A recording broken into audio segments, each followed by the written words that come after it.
Hello everyone, Treecks here, and welcome back to Spyro. Welcome back to Fracture Hills.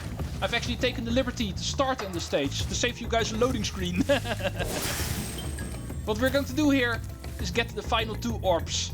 Even though we were technically already able to get the first one, I actually deliberately saved that one for later as well, because we need to do both of them in a row. We cannot activate the second one unless we do the first one. And leaving the stage will force you to do the first one again, even if you've already gotten it. That's the best way to describe it. Now that we have the head bash, that was indeed required. Because with the head bash we can actually defeat these guys. But that is going to be for later. First we need to do the first mission, which we can get by talking to Hunter. Just stand still, he says. I'll turn your boots to gold, he says. Oh, hi, Spyro.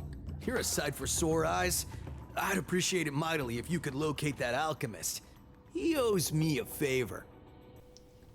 It looks like somebody actually promised Hunter something he was not able to give him. And now he is stuck. The Alchemist is actually right over here. I've been experimenting with a new potion. I'd like to try it out, but the Earthshapers have made going out a bit difficult. Could you kindly offer me an escort? Let's give him an escort, otherwise he's going to get killed. Great! Just keep those Earthshapers away from me, and I'll take this potion to Hunter. Mission 1. Protect the Alchemist from the Earthshapers. Difficulty hard. And that I can understand, because this can be a bit annoying. He will actually start moving around in a pretty random fashion, and these guys are going to try to hit him. And the first one already hit him, so... Will you? Indeed proving how difficult this is. You really need to pay close attention to which way he's going. Or look at the Earthshapers and try to see which one is going to target the Alchemist, and therefore which one is going to be the next one he's going to pass by. Make sure to hinder them so they're not able to use their pickaxes on them. Make sure you're in time, because they have a pretty long range. You might have seen. Therefore... Ow! You're supposed to hit him, not me! Yeah, but for this reason, this mission can be pretty annoying. Not per se extremely difficult, but you do need to pay attention to what you're doing. And I've lost him, I'm not sure any... Oh, he's over there. I got lucky there. Did not really deserve that win. I lost him, so I should have lost. Man, do my feet feel better. Would you look after this for me? And there is number 1, the missing orb. As long as you're here, would you like to help me take out these stubborn Earthshapers? Yes. Now that I have head bash, I will. All right. When I shoot an Earthshaper with an arrow, you head bash him before he gets back up. Remember, head bash by jumping and then pressing the action button. Mission 2. Head bash Earthshapers after Hunter shoots them. Difficulty hard again. And this one is also not so easy. He will actually try to shoot the Earthshapers, making them fall. And once they are down, we can actually head bash them. Don't try to do it in another way. That won't work. You're not able to jump on their heads or something and then head bash them. You actually need to hit their bellies. But be quick, because the moment they get up again, as you can see, you fail the mission. You have to do it in one go. Wanna try? Oh. And since these Earthshapers do have a tendency to get up quickly again, this indeed can be a tad difficult. You don't have all the time in the world. Unlike the Petrified Hippos mission from Shady Oasis, which we did at the end of part 17. Here we don't have all the time in the world. These guys do get up quite quickly. Best bet is try not to jump on their bellies immediately, because that can sometimes be a bit high, making you fail the jump. Try to jump on their big hands first, those are usually a bit lower. And from there, try to jump on his belly, and then use your head bash. I think that's the safest way to do this. And there goes the final one. It was a bit far away, Hunter, but there we go. We make a great team. Here, I was gonna give this to the Alchemist, but I'm a bit annoyed at him at the moment. I wonder why. After being gotten a few cement shoes, I can imagine you being a bit pissed at him. But anyway, since we have everything in the stage, you might say it is time for us to leave. 100% level complete. However, there's one non-required thing that I still like to do. Also something we needed to save up on because of not having head bash. Our achievement in the stage. You may remember we never got the achievement here. But this stage indeed also has an achievement. It is pretty simple, just kill all the Earthshapers. Since the Earthshapers in the mission also count towards this achievement, we were not able to do it sooner. You can only combine it after being able to do the third orb mission. All of the other Earthshapers we can simply push into the lava. We don't have Hunter and his bow and arrow anymore for him to knock them down. Now we need to do it ourselves, but luckily every other Earthshaper on the stage we can do ourselves. Like this. It's not going to be all of them, of course. The beginning part of the stage also going to have a few. Try to get around.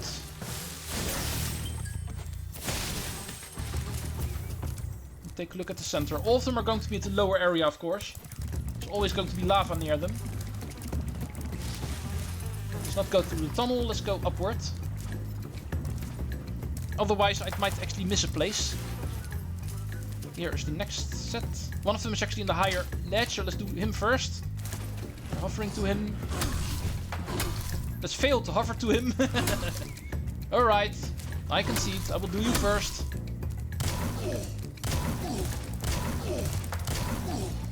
Please hurry up, you're way too far from the lava, not fair.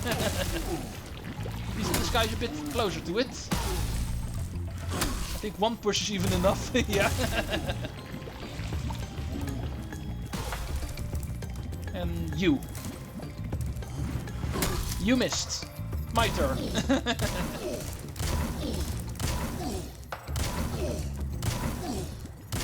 And it's going to take way too long. Already 7 minutes into the stage. I was hoping to get started with the first stage of Winter Tundra already. This one is already taking a lot longer than I anticipated. Oh, there's even 2 more. Let's go towards the other direction then. Otherwise the other guy is going to kill me. Ow! My fault, I know, but still, ow. One push. No, this one required 2. But this should be the final one.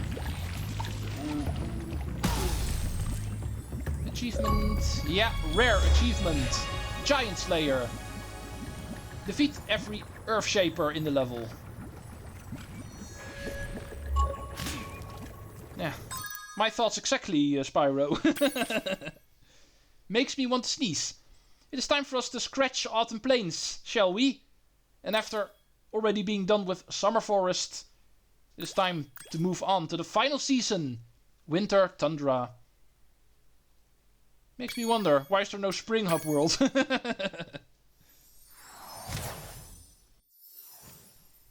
The adventure continues in winter. After summer and autumn. There's only one more season here in Avalar. We did get started into the stage already a bit, but only the first room, collecting gems. Getting the move, of course. First thing I'm going to focus on is going to be the achievement. I ended this stage with the achievement, but the next stage I'm going to start with the achievement. It's really easy to do in Winter Tundra. Our mission is going to be to destroy all of the rocks we find here. At least all of the breakable rocks, of course. Head bash will give us the ability to do so. They're going to be scattered pretty much all around the first room. And nowhere else. They should actually be easily distinguishable. Let's first go down here. Take a look-see. Gems on the staircase. Where do you go? Ooh, I see an orb dancing around. Orb time. But not from here by the looks of it. That jump is way too high.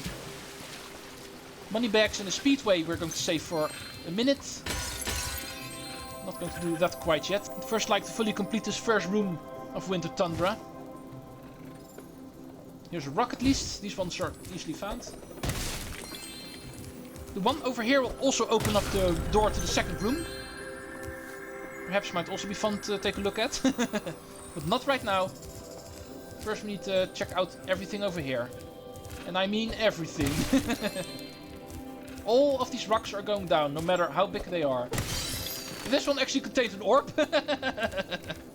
That was an unexpected surprise. And here is another one. And apparently that was the final one. Achievement, yard work. Head bash every rock in the map. Alright, next on the agenda, orbs. Which is only going to be 2, because we've already got one. We did already see it bouncing around on top of the waterfall in the cave. Now we need to find a way to actually get to the other side of that cave. Because of course, that is going to be the puzzle. There's a lot of portals to levels everywhere here, of course. Every single one we're going to ignore for now. Only here for the gems. Might even be able to fully complete it as well. But anyway, first of all we're going up here. And that is going to lead to one of the 2 orbs. The other one is going to be in the neighborhood as well. Use this whirlwind. First hang left. Try to get on top of the castle walls. One of the 2 orbs is bouncing around over here. Giving us 49. Also collect all of the gems while up here, of course. And it should be everything up here. By the looks of it. Next up, we want to go into the whirlwind again. Only this time hang right. And end on the right edge of the wall. Here we can find the source of the waterfall. You can see it flowing over there. There's no gems to collect by the looks of it.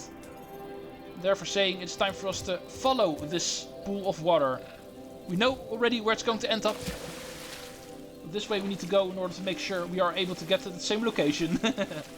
Without having to make a jump we cannot make. Let's make sure there's no gems for us to collect here. It does not look like it. Next up, swim through the cave. And end up over here. Nothing for us to collect, except for you.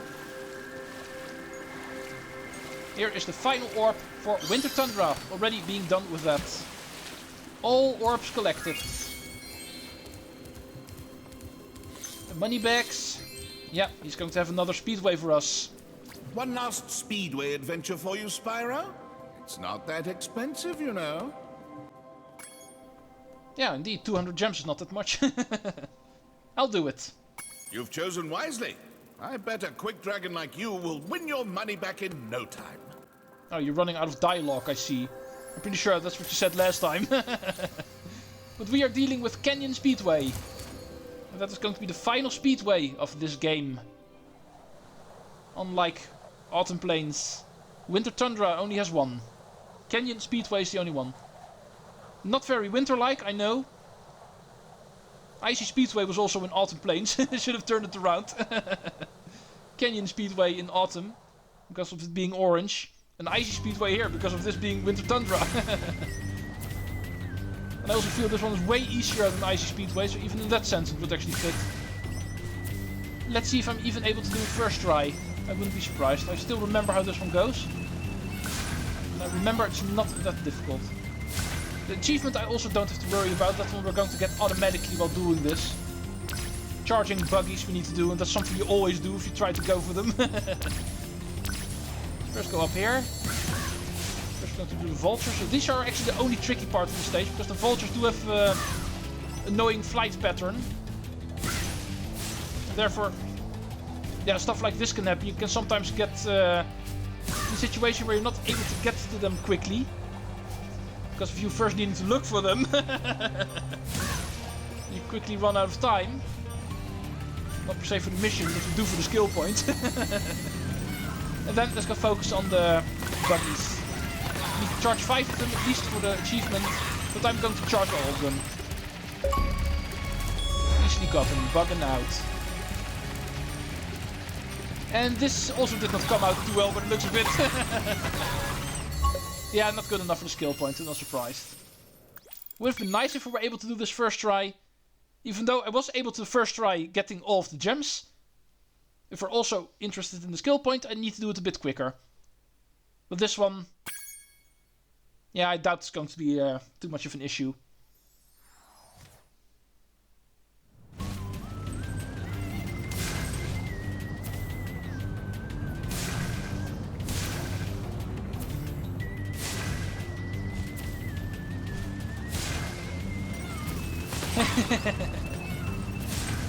Not per se necessary, but still fun to do. Get one of the buggies. It happens to pass me, so... Right, now for the tricky part. We are able to get better suited for the buggies if we do this vulture part quicker. So that's where we need to win the time. If I do this quick enough, we should get all 8 buggies, or in my case now 7. Right while entering that corridor. This.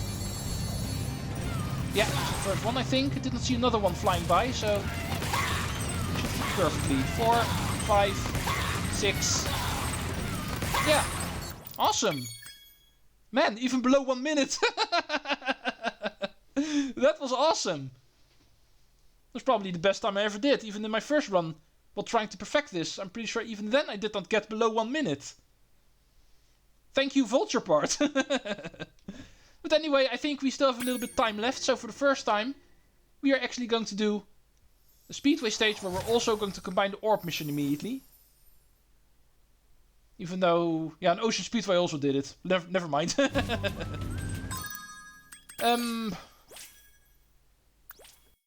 Yeah, there's indeed only one more skill point to get, the one in the final boss. Read that correctly in my notes. It was like, no more skill points in any of the stages. Yeah, that's indeed correct. Final boss is going to be the final skill point. However, we do still have orb missions. Let's return to the Vulture room, because there's where we need to be. Which is over here. Go all the way to the top, and somewhere you should actually meet yourself a ledge with, yet again, another Hunter minigame. And this one is also going to be super fun. Just like the one in Icy Speedway. This one is really fun to do. Alright, Spyro. Are you ready to try out my plane? I just fixed it, and I'm pretty sure it won't crash now. I'm pretty sure it won't crash now. I feel confident. Okay, Spyro. Here's what you gotta do. I've got the plane on remote control, so all you have to do is hit the targets with your machine gun. Press the attack button to fire the gun, and use your left stick to aim. Mission. Press the B button to fire the gun, use the left stick to aim, and don't miss any targets. Apparently we need to hit every single one of them. Good to know. Ooh, awesome. Spyro, the sci-fi game. Nice little arcade minigame where we're actually flying around in a spaceship, you might say. A jet fighter. You can use lasers in order to attack balloons. Some of them can be a bit tricky to hit because they do move around. Green ones always stand still, as you can see. Blue ones float around. Never mind, I saw a green one move, so there goes my theory. But at least the green ones don't move a whole lot. The blue/purple ones do have a more complicated pattern when moving around. Let's just keep it at that. Our mission's simple, we need to hit every single one of them. We're not allowed to miss a single one. No. Oh, we're still going to turn around. I was kind of worried about you. And these are the final 2. Hey, you nailed all the targets. It must be because you had such a good pilot. Oh yeah, he was actually controlling it. Hey, I thought you said it was auto-control. Well, that was another Speedway. In fact, the final one in this game. The first chapter of Spyro 2 is already closed. We are done with the Speedway stages in this game. It was another fun little adventure. That's one way to actually exit the stage. I'm used to Spyro actually falling into the water and then doing his move of, dang. But of course, this stage does not have any water, so he simply gets burned into the lava. Something you wouldn't expect in Winter Tundra. Well, with this technically we already did the first stage in Winter Tundra, you might say. It was the shortest of all the stages because of it being the Speedway, but we are already done. So, next time we can actually get started with the first actual stage here in Winter Tundra. Of course, those are also still going to be here. Just like in Autumn Plains and Summer Forest, we need to collect all of the talismans in the regular stages before we are allowed to go to the boss. Which in this case is immediately going to be the final boss. I hope you all enjoyed this beginning of Winter Tundra. Next time we're going to go enter the stages. In order to get this portal working again, our way home. But before we are allowed to go home, we first need to solve the problems of Avalar. Climbing this staircase, reaching the top, we find out Ripto is right over here. Also a couple of gems, and I'm pretty sure also behind the door, so allow me. Alright, Spyro. Now that you've got the orbs, Ripto's demise is only moments away, right? Right? Well, anyway, good luck. He's right through this door. Oh, I thought you also needed talismans. Opening the door is one thing, but... yeah, apparently the arena's already available. Well, in that case, never mind. In this area you don't need the talismans, but you do still need to collect enough orbs before you're allowed in there. But don't worry, I'm still going to do them last, of course. See you folks in the next episode. Treecks out.